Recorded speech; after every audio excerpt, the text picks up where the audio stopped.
Good afternoon and welcome to the first symposium by the youth of the Filipino American National Historical Society, Oregon Chapter. My name is Marichelle Gamolo. I am your chairperson for this symposium and your MC for the very first part of this program. As the chairperson, allow me to first say a few words. The theme of this symposium, Filipino American National Historical Society, titled Filipino American Youths Overcoming Teen Tribulations, has been very challenging for us, the youth of FANHS, to organize. There were many moments when we wanted to simply give up. This symposium was scheduled to be held last June 1996. It was postponed because we could hardly find speakers willing to talk on the subject, overcoming teen tribulations, in a public forum such as this, especially from the girls and the young ladies. Money was and is a problem for our operational expenses. On this regard, we have prepared a money donation box over there near the exit or entrance door for you to help and share your generosity to support the youth of FANHS and its programs and projects. Please be very generous. Going back to why the symposium was postponed, there were cold supports to the youth of FANHS by some, aside from the negative comments and attitudes of the few trying to discourage and destroy our sense of composure and determination to have a successful symposium. With this kind of crowd who came and shared with us your time, the four principal speakers who are on stage willing to talk on the subject overcoming teen tribulations, also reinforced by the three honored guest speakers, I believe it is more than enough to call it a day for a very successful symposium. Now, without unnecessary delay, I would like to start the program by giving you the president of the Filipino American National Historical Society, Mr. Simeon Mamaril.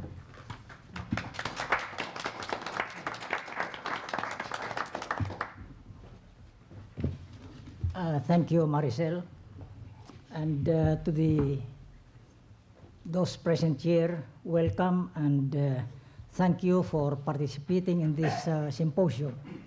In fact, this is the fruit of the labor of two talented young members of the Historical Society, assisted by, I've been going along with them during their planning. And all alone, Miss Judy by my side had been there. Tony and Barbara Casera were there too, giving advice as to how to proceed with this. Well, we are fortunate that these two talented young people had pursued this activity.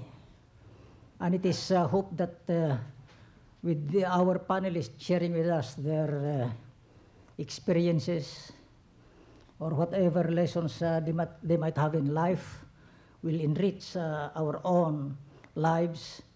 And I could only hope that there should be more parents here and the youth. Because as the youth will be speaking, the parents should be here to know what are their problems, their tribulations, so they can adjust to what perhaps would be called the culture shock in our society. That as we come from the Philippines, we have different culture, we have different ways of taking how things are, especially so with our interpersonal relationships with our youth. As we come in here to the United States, there is quite a difference, and that creates many, many problems, giving a problem to the agencies, private as well as public. And one thing more, with all of these two youthful members and their advisor who assisted them, is what we call their sort of a labor of love for them, because they have pursued and persevered in spite of difficulties in gathering people to speak and whatever things they have encountered in the course of their discussions or planning. And I was surprised when I called up earlier this afternoon, and Mr. Gamolo said, Mr. Santiago Gamolo, the father of Marcel, oh, I'll be there at 1 o'clock or before 12 o'clock. So it shows the concern of parents, and I hope more of us with our children be more concerned of the affairs of our youth, and that typifies the best interest or whatever to the betterment of our relationships with our youth.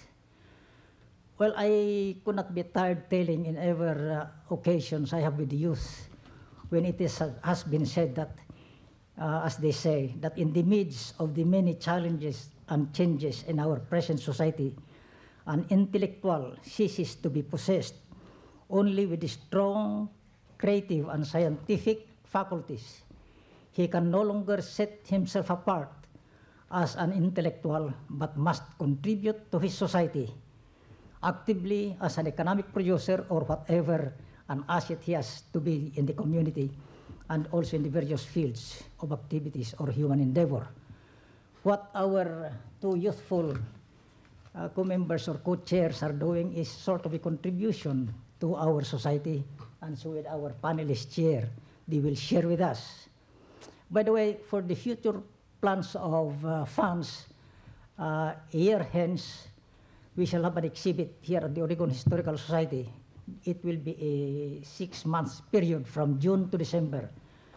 In here, in this exhibit, we will depict the heritage or legacies of our people way back from the first time they landed here in the United States up to the present.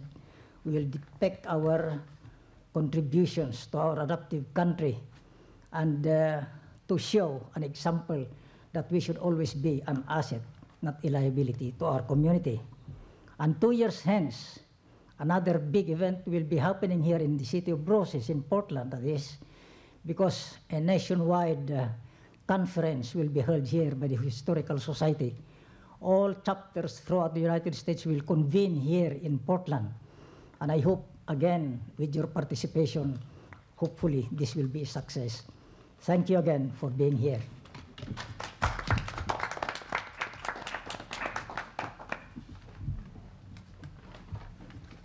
And now my chairperson, my partner, Emily Rice.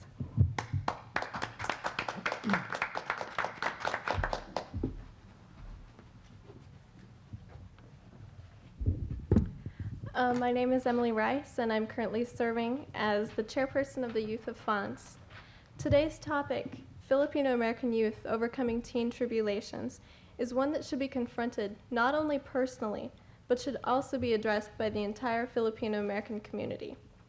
Teenage violence and gang activity is, in some communities, a problem that we as Filipino-American youth face more often than other Asian Americans. We hope that this symposium will serve to encourage youth to take a serious look at their lives and make decisions that will make positive impacts on their families, their communities, and their own futures. We also encourage family and friends to take this opportunity to learn how they can support and encourage their youth during such an important time of their lives. While listening to our guest speakers, feel free to formulate some questions that you'd like to ask them. Later on in our program, we'll have a question and answer period when those answers can be, or those questions can be addressed. Again, welcome, and thank you for attending this symposium.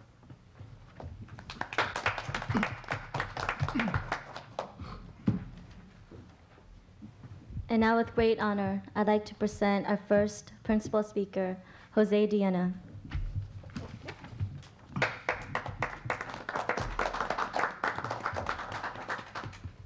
Hi, my name is Jose Diona, and I'm not really good at speech, and this is my first time since high school I've ever done a speech, so please bear with me, I'll try my hardest. My name is Jose Diona, and my parents are Tony and Carmen Diona. My dad, he graduated in University of the East, got a master's in CPA, and my mom, he also graduated in University of the East. That's one of the most respected and biggest college in the Philippines. She also had a master's in general education. So all in all my families were really good. You know, I mean, you know, no troubles, no nothing until I went to high school. Yeah, I didn't have that much friends until I started hanging out with a bunch of Filipinos, and sure, you know, I starting to feel like I belong to something. You know, then I hear about these Filipino gangs called the Halo Halo back then, Halo Halo boys, and I started looking up to them because, gosh, they're rough, you know, and they're really popular. They're always in the news and everything. And so me and my Filipino friends started our own thing, you know, but it's not really a gang. It's just a graffiti crew. You know, I mean, all we wanted to do was just have a little, you know, get a little respect from the public. But the irony of it is we're trying to get respect, but all we do is just, excuse me, all we do is just put garbage on public, private properties, put garbage on their walls and everything. And I didn't, you know, my parents wouldn't let me have a job, so I did was just to use to shoplift and steal and everything, and then steal just to get me some money. And excuse me, that didn't do any good because all those years I've been shoplifting, I only got caught once, and that thing really, well, that's one of the things that changed my life. It's when I went to Theft Talk. That's when when that really hit me hard. That whatever you stole really just really hits you back. You know, it just really comes back at you. Because I learned that everything, what goes around comes around. Whatever you do to other people will be done to you. And my parents took a lot of but they took a lot of crap from me. And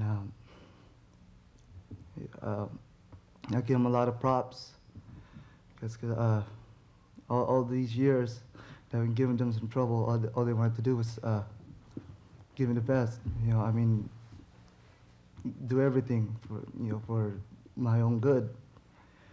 And I only went to 1 year in college, and all of them got a master's degree, and I feel totally ashamed.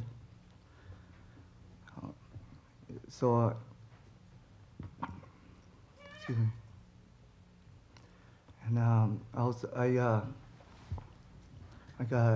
got my girlfriend pregnant before we got married, and that really got them down. And I'm still ashamed of it, but I'm still doing my hardest to make this as best as possible for my kid and my fiance over there.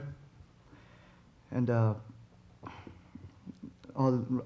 now, all I'm trying to do is just give back the things that I've caused to all the people, to my parents, to all the people that I stole from, and to all the officers that I had some that I've encountered with, and give them a hard time. Anyways, back then it came to the point where me and my parents don't even talk no more.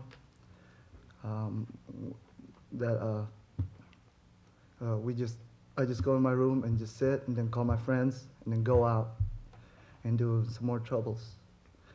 You know, then I heard about this free Taekwondo class, this martial arts class, you know, learn how to fight. So sure, I went there. And it began with Mr. Mendoza that really that made me realize that fighting isn't all that. Anyways, I went over there to learn how to fight, you know, to learn how to ball, sure, duke it out with everybody. But what I really learned is Mr. Mendoza over here, what he taught me was fighting is not all that. Everybody can fight. When you go to Taekwondo class, you learn how to fight, but the most important aspect is to learn how to love and respect people so you don't have to fight. He told me about life, that life is full of challenge, and you got to take that. You want to take the easy way, do it the legitimate way. Because if you take any shortcuts, that's when you get in trouble, you get lost, and I got lost. I met Mr. Mendoza for the past 4 years. He's the one that's been teaching me. Excuse me. All the good things in life, all the challenges, and how to face it. And the only thing I can say to the people out here, and especially to the kids that's on my age back then, is to you can never be above the law. Just go with the system. You'll be all right. Thank you.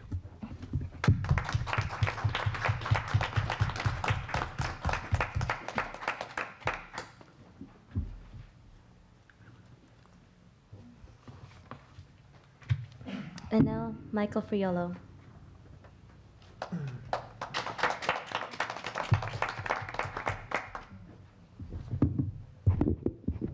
Hello, my name is Michael Friolo. I'm 25 years old. I was born in Quezon City. Moved here when I was about 3 years old.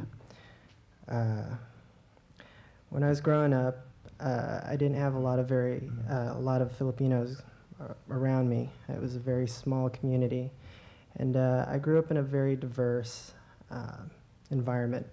There's a lot of Chinese people, a lot of white people, a lot of black people. So I never really got exposed to my own culture.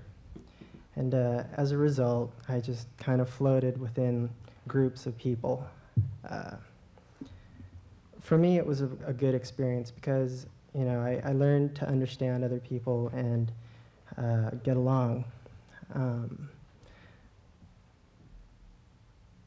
Over the past years, you know, I did what any other kid would do, and I did, you know, just about what anyone would do growing up, you know, hanging out, playing, you know, hanging out with your friends, and just, you know, it's part of American culture. And I think it was hard for me to express the differences to my parents, how different it was. They couldn't understand the things I did, and I couldn't understand the reasons for why they were angry or mad at me. Although I did do a lot of bad things, I don't really regret any of them. I mean, I apologize, and I've made my peace with my parents, I think. But all in all, I don't regret what I did, because it has brought me here to this point. I feel like in my life I'm fairly settled, and I don't, I have a goal, I know I have a future, and you just need to let your children go through their phases. Right now I'm working as a graphic designer. It's a pretty fun job. All I really get to do is I get paid to create, and companies pay me for my ideas. It's not a bad little job. I just flew into from San Diego this morning. Came straight here. Back when I was a kid, I mean, art was a thing for me that always allowed me to express my feelings and express my emotions. And I knew back then that that was something that I will continue with for the rest of my life.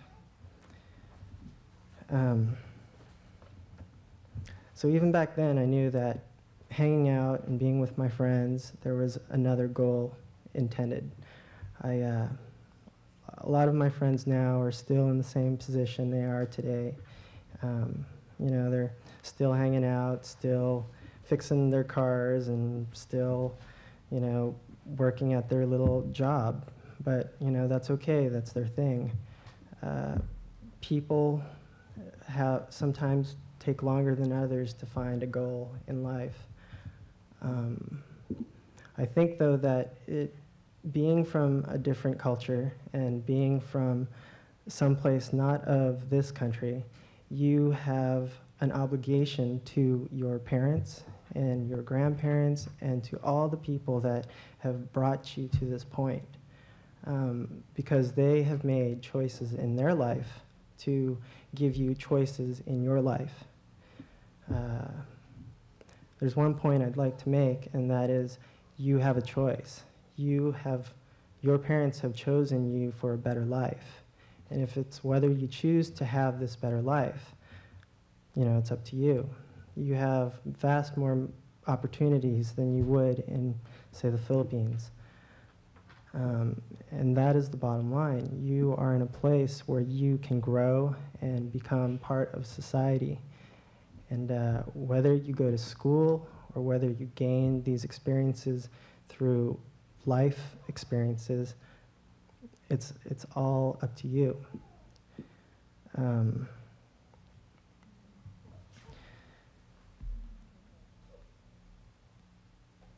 I think that would be my advice to the youth of today.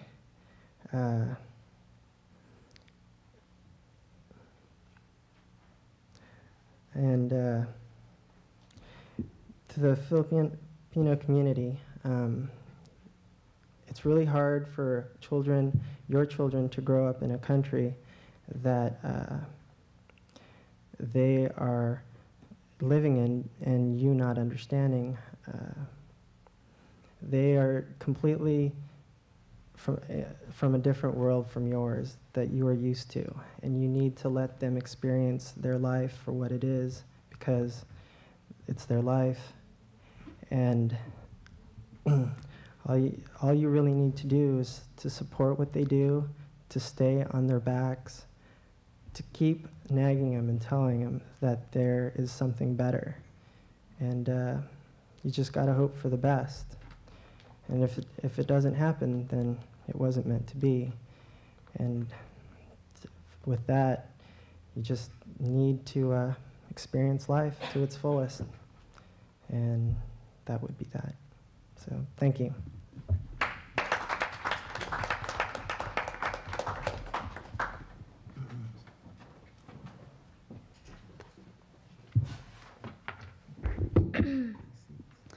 And now, our third principal speaker, Mr. Christopher Santos.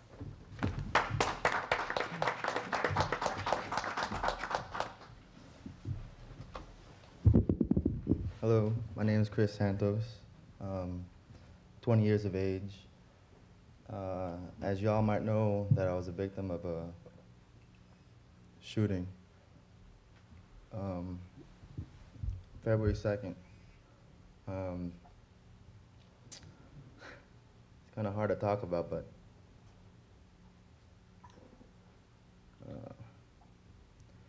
it's not easy living a life like watching over your back constantly, because hanging out with the wrong people, worrying about who's gonna get you next, just basically running away from things and causing chaos. In my early years, I didn't have a Filipino community to grow up with. I hung out with blacks, Mexicans.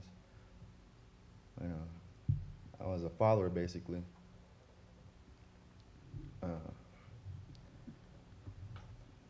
And when I found out, when I started making friends with Filipinos, it was the wrong kind of crowd, I think, in my opinion.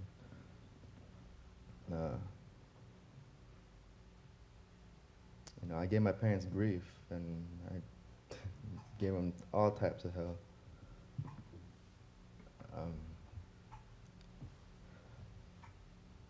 I'm lucky to be up here.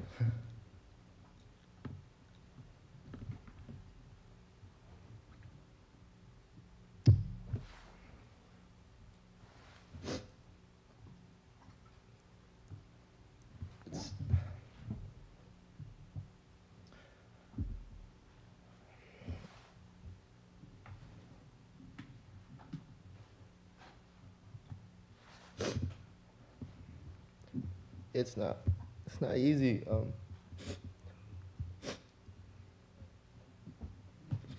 Living a life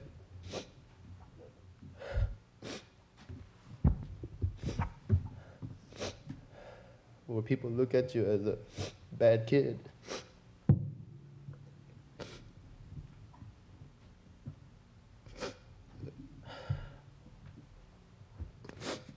I'm making the best for myself, and my advice to your parents is to screen your kids as friends, keep them active, than having them go through what I went through.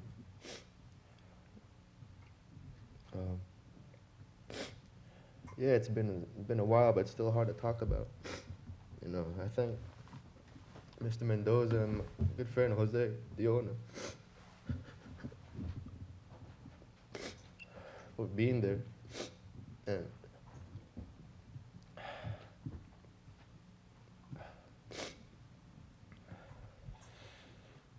it's really hard, you know, and all that, trying to be a gang member or what.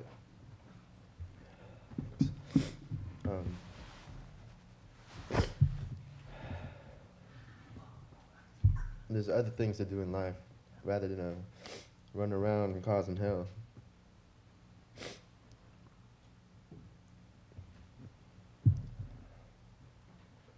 You know,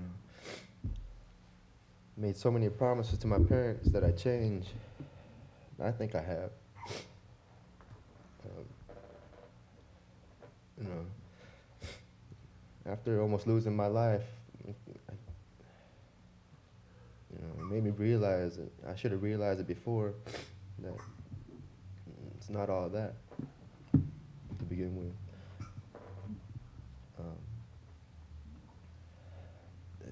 It's left me with emotional scars and physical scars, and I've got to live with. And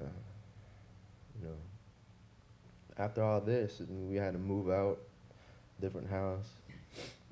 I had to go to another country to let things cool off. All this trouble.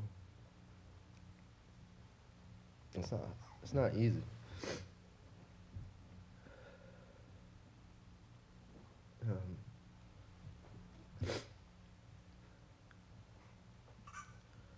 Basically, it's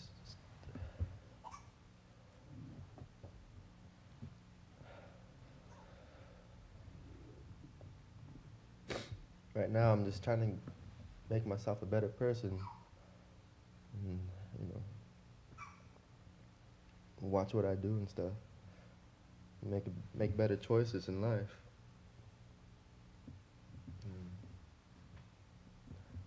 That's about it. Thank you.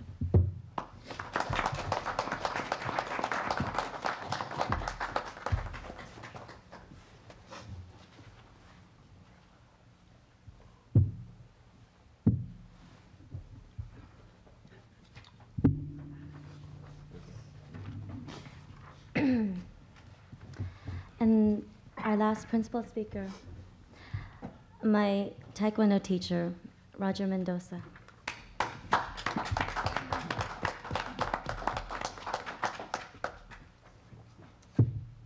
gonna bring my drink here.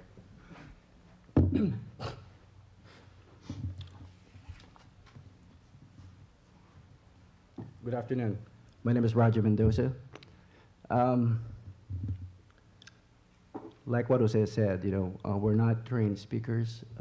We're not here to impress anybody, to show how good we are in public speaking. We are here to share with you our life, which is really hard. I can feel for my kids here. It's not easy to talk here in front of you people and expose to you stupid things they have done and I have done myself. And what you see in front of you right now is a very clean person both in spiritual, mental, physical, everything. But I haven't always been this way. I will combine Jose, Michael's, and his experiences, and they would not match mine. Okay?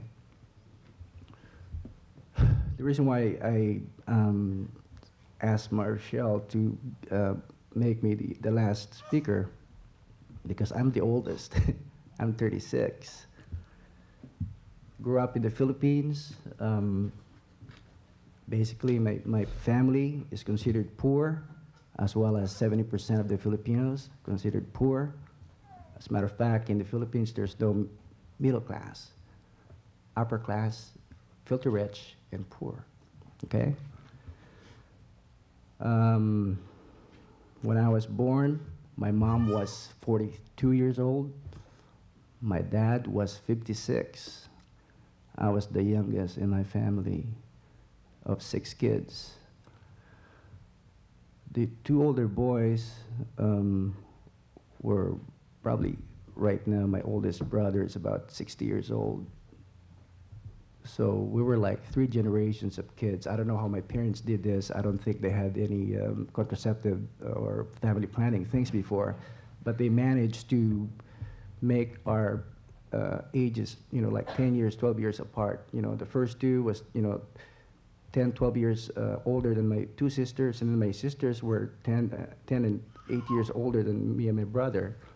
But I don't know how they did that, but that's how they did. So, anyways, I have to be honest with you. I was the youngest, and I was the rebel in my family.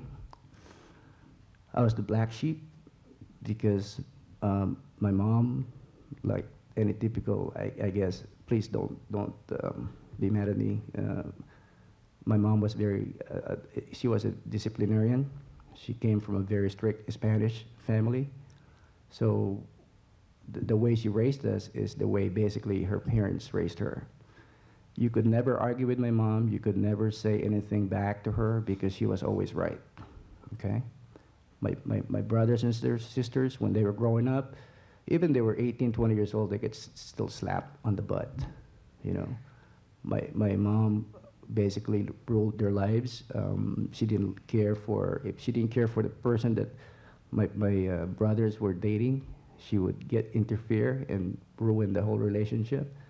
And until now, I mean, my mom is dead now 10 years ago, but when she was alive, she was still having problems with 2 of my, my brother-in-law and sisters-in-law. So I don't know what it is, but I'm just sharing with you why, I rebelled.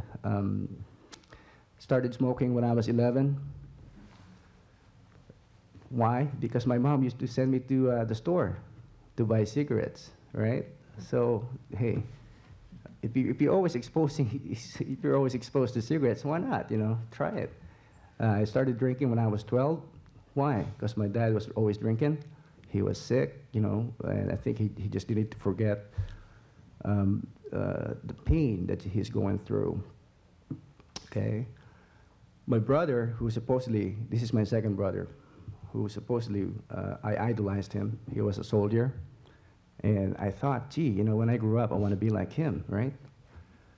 But he was an alcoholic. He could drink, a whole lot and not get drunk. He was a womanizer, and he used to beat up his wife, okay? So I did not have a really good role model, a male role model, because my dad, whom supposed to be my idol and the male model for my life, was never there. I had a biological father, but not a father, if you really understand what a father's responsibility is. It's not about biologically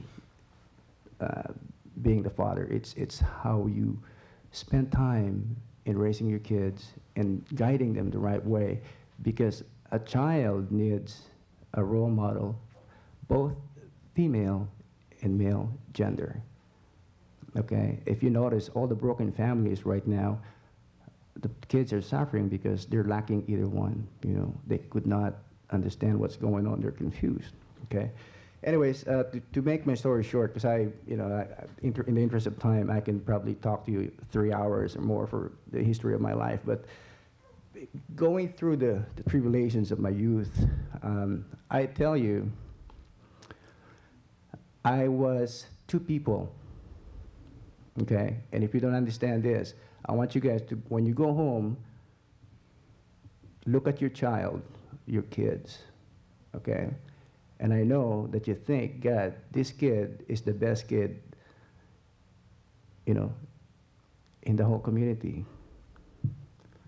But parents, please, don't you ever say your kid is the best, because you don't know what the other side is. You only see what they show you. You only hear what they tell you. You know why? Because if you're not involved with them, you're not going to know who your kids really are, okay? Why did I say that? Because I was that kid. I was the best kid. My mom loved me so much. I was the only one who was able to go against my mom's will. I was the youngest. But on the other side, I was a bad kid. I was hanging around with see, I can adapt to any situation. I had friends from the slum areas. I had friends from the good areas, because I just wanted to belong. I wanted that male bonding that I didn't get. I wanted to, I think the youth has one common thing. I mean, very, very small, okay. What we want as youth is, number one, we want to belong. Number two, we liked the camaraderie that we get from friends, the love and the trust. And number four, or three or four, whatever, usually when you're growing, the attraction of the opposite sex, the girls or boys, that's also one of the factors why you want to be part of the gang, because, hey, you're cool, So, and those are the things, I'm not going to get into the details, but, just trust me, I've done most of the things that these kids have done. But even though I was going through tribulation, I was still managing to go to school, okay, and somewhat average, good grades. I wasn't a poor student. I mean, I could do it if I wanted to, okay. So I was able to attend college, okay. I got here in 1981, October 13, 1981, from the Philippines, full of baggage, okay. A lot of self-esteem problems. I had a lot of anger in my heart. I didn't know why. When I was 14, I got beat up by 5 guys, or probably more. I couldn't do nothing. My brother-in-law helped me out. He almost got killed. That struck in my mind. Since then, that experience in my life got me into martial arts, because I promised myself, nobody's ever going to beat me up again, okay? So when I was growing up, I think I was trying to prove myself that nobody's going to beat me up again, okay?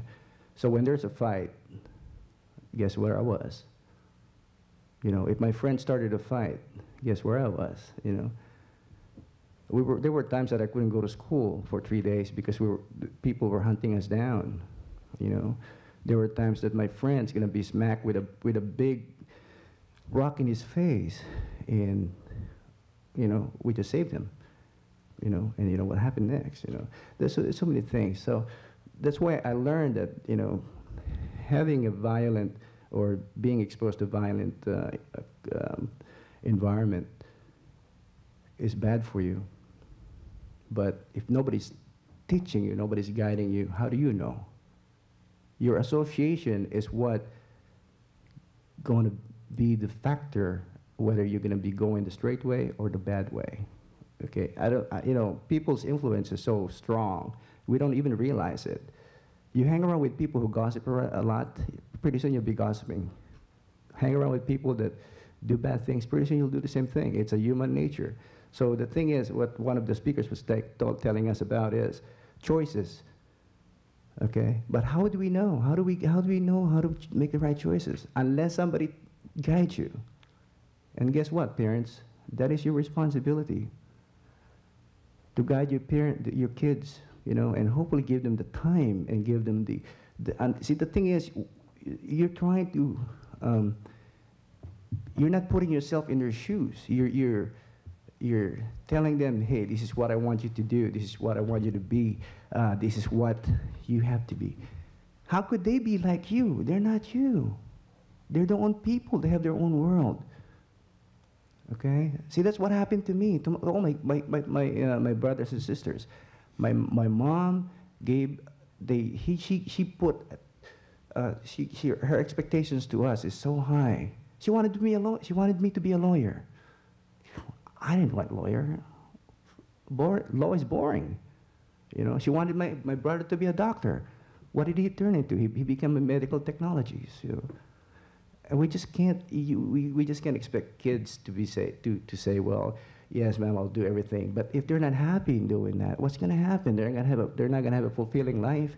The key is for you to understand who these people are. These are different people than you are, and let them be who they want to be with your guidance, with your love and care, and hopefully during the time that they're in that youth period, the tribulation part, you're there for them and grow with them and understand them, okay? And the kids, the same thing. You guys, sometimes you lose respect to your parents, okay? That's not right either, because without your parents, you ain't gonna be here. I know you don't owe them anything because, you know, hey, it wasn't your choice why you're here, right? But the thing is, the good Lord put you here on this earth. So you have a purpose, they have a purpose, okay? And who do you think would care for you? You think your friends will be there for you? Look at what happened to Chris. Where are his friends? When he got shut down, when he got shot. Where are your friends? No, the parents were there. He was dying, 90%. You know, 10% survival ratio. But who was there with him during that time that he was dying? Was any one of his friends there? No, except for Jose, except for the family he has. That's what I'm talking about. Your friends will only go so much, okay? So if you're gonna make a choice until you can, you know, fend for yourself and make your own decisions, be understanding to what your parents are going through. It's also not hard, not easy to live in this society where they were raised and were born in a different environment. So it basically what the problem here is the communication. We're not understanding both sides, okay? And if both sides will just open up and say, well, I understand where you're coming from, let's agree on some things and hopefully try to work with the things we don't agree on, okay? So I guess my advice is, number one is let the Lord lead your life, okay? Some of us go to church every Sunday, okay? But right after church, what do? We start saying bad words, we start gossiping. I know this because my mom, when she was going to church, she could pray in three different languages, Spanish, English, and Filipino. She can recite the rosary many, many times over. But then after that, she would start cussing at us. I just didn't get it, See, the thing is, when you want to be saved, you have to live the Christian way, okay? Being Christian meaning you have to accept people the way they are. We should not criticize. We're no judge of anybody. None of us here is perfect, okay? We're all in the process of growing. And I don't care how old you are. I know a lot of old people that are still kids. So the Filipino mentality that, hey, I'm older than you are. I know more than you do. Yeah, maybe in some things, but don't you think kids probably know more than you do in some things? So it's a respect thing, okay? One thing that I experienced in my class, when you show kids respect, trust them, love them, care them, accept them for what they are, and don't show them the right way. If they make mistakes, hey, be flexible. Nobody's perfect. Pretty soon they'll come around. Jose is one of them. Jose was my project when he first came to my class. You know, I hated teenagers for 4 years ago because I didn't understand them. But now I love them. They're like my kids. I don't have my own family. I'm a single guy, you know. But I'm looking at this experience as a life that the Lord blessed me. And someday when I have my own kids, hopefully I'll be a good father to them. And one thing for sure, I'll be a better person every day. Okay? And for the community, please be responsible to our youth. I know sometimes it's not your kid. You say, well, you know, he's a troublemaker, he's a bad person. But remember what Chris said. It's hard to be branded as a bad kid. Put yourself in his position. Okay? There's no such thing as bad kids. It's just the way we perceive them. Thank you.